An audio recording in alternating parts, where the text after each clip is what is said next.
একদা এক বাদশা তার উজিরকে প্রশ্ন করলেন, মানুষের সবচেয়ে বড় সম্পদ কি? উজির উত্তর দিলেন, আল্লাহর ওপর ভরসা এবং অল্পে তুষ্টি। বাদশার এটি বিশ্বাস হল না। তিনি মনে করতেন অর্থ আর ক্ষমতাই মানুষের বড় সম্পদ। বাদশার রাজ্যে একজন অতি দরিদ্র চর্মকার ছিল। সে সারাদিন ছেঁড়া জুতো সেলাই করে যা পেত তা দিয়ে রাতে সামান্য আটার রুটি বানিয়ে পরম শান্তিকে আল্লাহর শুকরিয়া আদায় করত।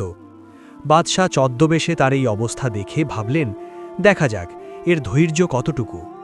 পরদিন বাদশাহ ঘোষণা করলেন, আজ থেকে রাজ্যে সব চর্মকারের কাজ নিষিদ্ধ। কেউ জুতো সেলাই করলে তাকে শাস্তি দেওয়া হবে। দরিদ্র লোকটি কাজ হারিয়ে দমে গেল না। সে পরদিন বনে গিয়ে কাঠ কেটে বাজারে বিক্রি করল। তা দিয়ে আটা কিনে রাতে রুটি খেল এবং মহান আল্লাহর প্রশংসা করল। বাদশাহ আবার নির্দেশ দিলেন, আজ থেকে কাঠ কাটাও নিষিদ্ধ। লোকটি দমে না গিয়ে এবার পানি টানার কাজ নিল। বাদশাহ পানি টানা নিষিদ্ধ করলে সে পাহারাদারের কাজ নিল। কিন্তু বাদশার নির্দেশে তাকে বেতন দেওয়া হলো না। বিনিময়ে তাকে একটি কাঠের তলোয়ার দেওয়া হলো।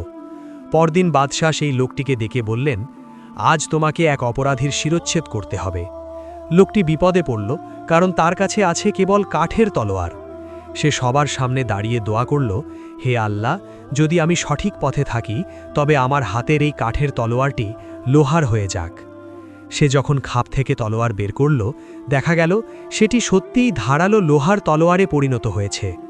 আল্লাহর কুদরতে অথবা বাদশার সাজানো পরীক্ষায় লোকটির ঈমান জয়ী হল।